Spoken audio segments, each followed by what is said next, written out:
YouTube, it's your lucky day. I got a new camera. I got a GoPro Hero Black. GoPro is a complicated business. They have different numbers. All their cameras are named Hero. I don't know why they don't just call them GoPro 1, GoPro 2. If you're going to name all your cameras Hero, Hero is kind of superfluous. You can just leave that part out. But they call them all Hero and they put numbers after them, and they have different colors. So with the number 8 camera, the number 8 black and the number 8 silver are two different cameras. They're completely different. Well, not completely, but you know what I'm saying. So I got the black. What I like to do when I buy electronics, I like to buy a last year's model because 98% of the time it makes no difference. And you save a lot of money. Like I got a $1,400 receiver a couple of years ago, and I bought the last year's model and I paid like $500 for it. And it still has a bunch of junk on it that I don't need or want. So I needed the juice. I needed a big receiver because I have planar speakers, which really suck a lot of electricity. Anyway, I like to buy last year's stuff, but I kept fiddling around and looking online, trying to find deals on a GoPro. I thought I'd go with the gold standard, something that actually seems to function. And it looked like the difference in price between last year's model and this year's model was not that big. And so why fiddle around? I mean, people complain about the last year's model, and they complain less about this year's model, so I figured I'd buy myself fewer complaints and spend more. And it's pretty neat. I believe it's completely waterproof. I haven't thrown it in the tub or anything to check it out because I haven't read the manual, of course. But I don't know, it's supposedly waterproof and it does all kinds of stuff. If you buy one of these things and you're like me and you have a normal camera tripod that everybody else in the world had prior to GoPros, you'll find it won't attach to it. But I happen to have a little attachment thing from a selfie stick, which I actually bought for a different action camera. I think, I don't remember. I don't take selfies, come on.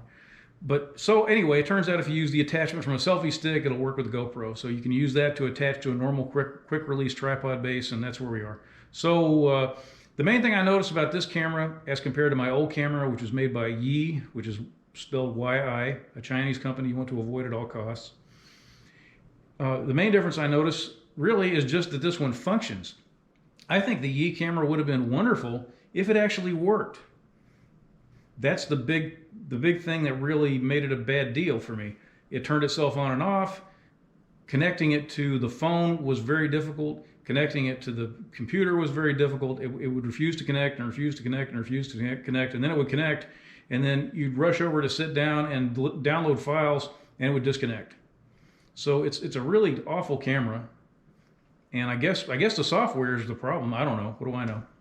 So what am I here for today? Just a quick little chat about my coronavirus infection, scientific wild ass.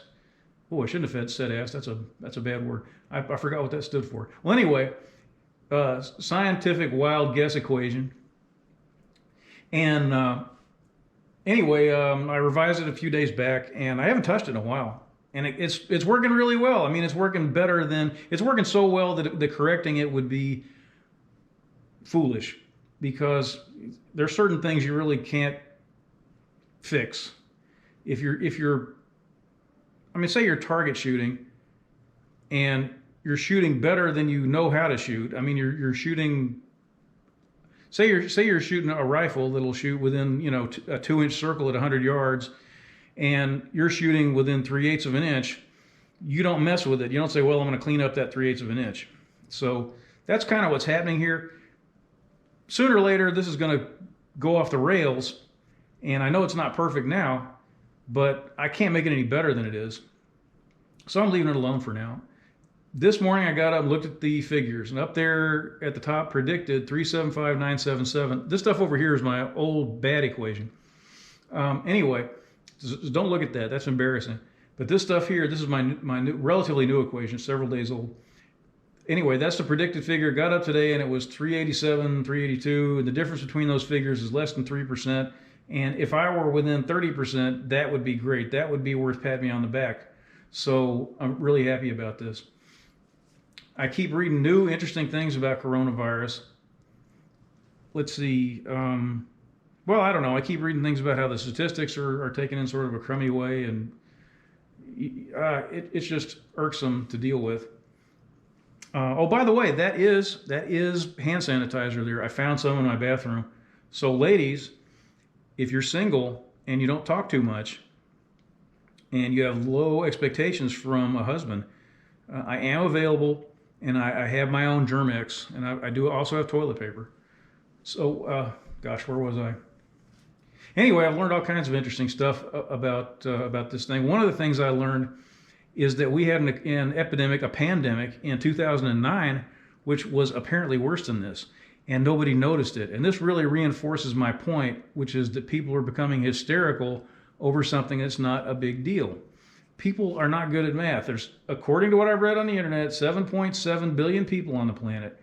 Now, there's no way to not sound cold when you say this, but a few 100,000 deaths spread out over 7.7 billion people is not, they don't constitute a plague.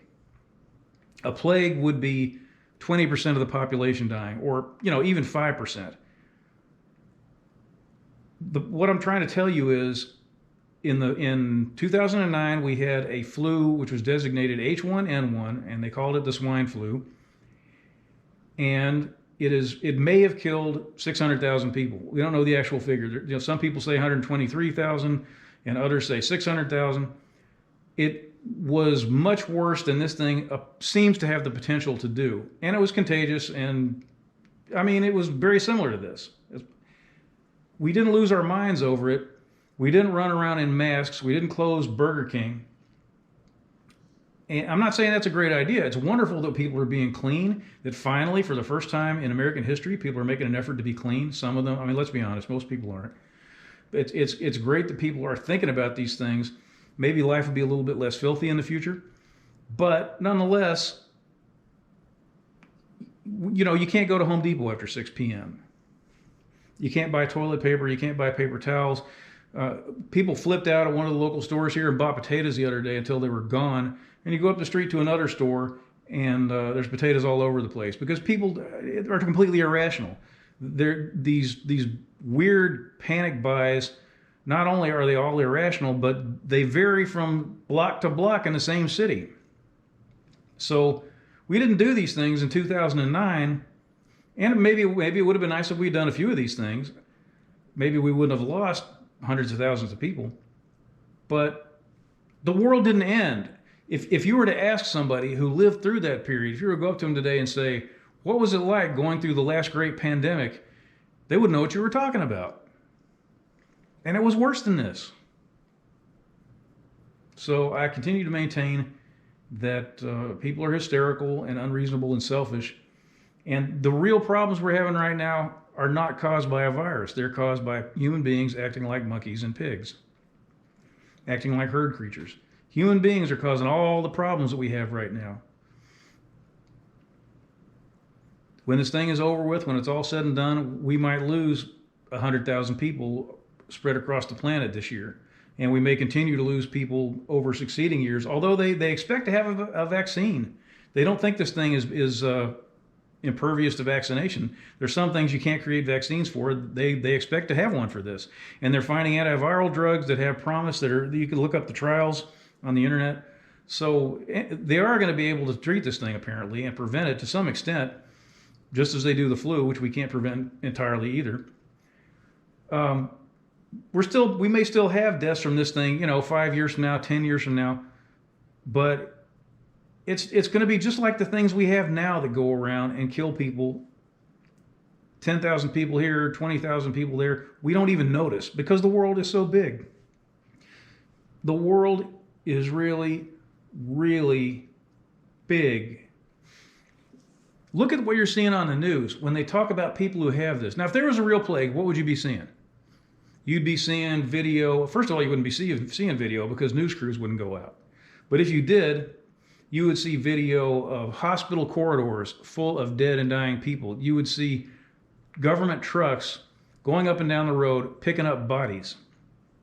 All right? That's the kind of thing that happens in a plague. And you can go read about the Black Death, which was an actual plague, and find out what that was like if you don't believe me. What are we actually seeing? An overweight family in New Jersey got sick and a couple of people died. And of course, they were prime targets for coronavirus, so no one should have been surprised. We're seeing Idris Elba had the sniffles. Didn't even get a fever. Read about it. Tom Hanks and his wife had what they described as something similar to a mild cold. Ellen DeGeneres is hiding behind her couch. A couple of sports figures have gotten it. You have to understand something. In a plague, they don't go around saying this person died and that person died. People you know about, people that have names. What they say is, so far, 3% of the people in Cincinnati have died. When there's a plague, you don't have a face anymore. When you die, you're just a number. The fact that they're focusing on these individuals, the fact that we have the ability to do that, shows that this is not a plague. Think about it. It's common sense. I'm starting to think that one of the reasons we're flipping out over this is because our ability to collect and disseminate news has increased so much. We're able to see it, close up. We're able to see victims close up now. We're able to know their names, look at their faces, and read their stories over and over again. And that wasn't always true. They say one reason the Vietnam War was brought to an early close is that it was the first war that had television. I mean, there was television during World War II, believe it or not, but nobody watched it, or nobody had a TV to speak of. So when images started coming home every day from Vietnam, and you would see young men coming home or not coming home in bloody bandages, it freaked people out. And a lot of Americans didn't know, especially the women, because women didn't serve back then, had no idea what war was like. It was just an abstract concept to them. And once they understood what they were talking about, they got upset and people protested, and the war came to a close prematurely. And I wonder if that's kind of what we're seeing now. Because we see these individual stories, somebody's baby somewhere died, somebody's grandfather died, these two people in New Jersey died. Sooner or later, a celebrity's going to die. I mean, surely a celebrity will die. How many celebrities are there on Earth? I mean, real legitimate celebrities, maybe what, 20,000, 30,000? I'm just making a wild guess here. There's enough of them to where someone's going to die. And we're going to lose our minds over it, even though there's no food shortage, there's no gas shortage. The average person is extremely unlikely to get the disease. If he does get the disease, he's extremely unlikely to have to die, and very unlikely to have severe consequences. So it's really interesting. The problem, it seems to me that one of the problems we're having now is that because we're kind of snowflakey these days and we get really offended easily, I think that's connected to this disease. We are real sissies these days compared to the World War II generation. Generations that came before us. We feel like it's a crisis if we can't get Wi-Fi for 10 minutes. So we're watching this disease unfold and develop, and we just don't have any spine anymore. We got no guts. We're just a world of little girls now. It's very sad. So I don't know how well this is going to hold up. I'll tell you what I think is going to happen. Here's what an epidemic graph looks like, sort of. And what I'm trying to do, I'm trying to predict that. Okay? It's going to hit a plateau, it's going to flatten off at the top, and it's going to drop. And this happens to every disease. Oh, maybe it won't happen here. Oh, yeah, well, it happens to every disease. It happened to the Black Plague. There's no, people are saying on the news, they're saying nobody has any immunity to this disease. That's not true. That's not true of any disease. There's always people that are immune. That's why the human race still exists. Those people go on to breed. So we're going to reach a point where all the low-hanging fruit have been knocked off, and we're taking precautions and doing this and that, and we're going to reach a point where we level off, and then it's going to plummet, okay? The interesting question is, when is this going to happen? Well, my bet is that it's going to happen in April. Warm weather sets in, the flu goes away. That's just the way life is. It goes away, and then it comes back at a very low, it doesn't come back, it goes down to a very low level. Because this thing is less common than the flu, and because we're so terrified of it, maybe we can get rid of this entirely, because once we get down to a very low level, we may start going after individuals and quarantining them, or who knows what. But it's gonna drop off, and I think it's gonna be pretty soon. It happened in China, and their cases are still flat. So I wish I could say that I'm so brilliant that I came up with an innovative equation that predicts this whole thing. I can't do that. That's something they have to do at the CDC, people who've really got a lot of training. What about when it comes back in successive years? Well, we're going to have the new treatments and the new vaccinations. So I don't know. This doesn't excite me that much. But one thing I've learned about it is people are going to stab each other in the back. I knew that already. I knew about human nature. I knew that when things go wrong, your own family will to kill you and eat your body rather than be made uncomfortable. You'll be amazed at the people that turn on you. Everybody is nice, and no, not everybody, but most people are nice and full of charity and generosity and patience when things are going okay. Put a little pressure on them when they're reaching for the last roll of toilet paper at Walmart, and you're reaching for it too, and they've got 20 rolls at home and you've got one. You're going to find out who your friends are. They will turn on you. I have relatives that have turned on me, and you'll see. So this is normal, this behavior, this horrible, selfish, piggish behavior. We don't pull together in a crisis. We act like starving dogs going after the only piece of meat in town. And I really feel like in the future, I'm going to put a few things aside. You can't protect yourself over a year or 2 years unless you're really a nut and a prepper and you want to build a bunker. But I feel like I'd like to have enough stuff for 2 or 3 weeks, a month. And after that, if things go to pot, well, I'm not that attached to this life. I'll be happy to just die. But I don't want to find myself driving to 2 stores or 3 stores again ever to find flour so I can make pizza when there's no food shortage. That's ridiculous. So couldn't ask for a better result. Disease will go away. I predict it'll be soon. I think in June, this illness will be even more rare, and it is rare, than it is today. So God bless America. Congratulate me on my new GoPro.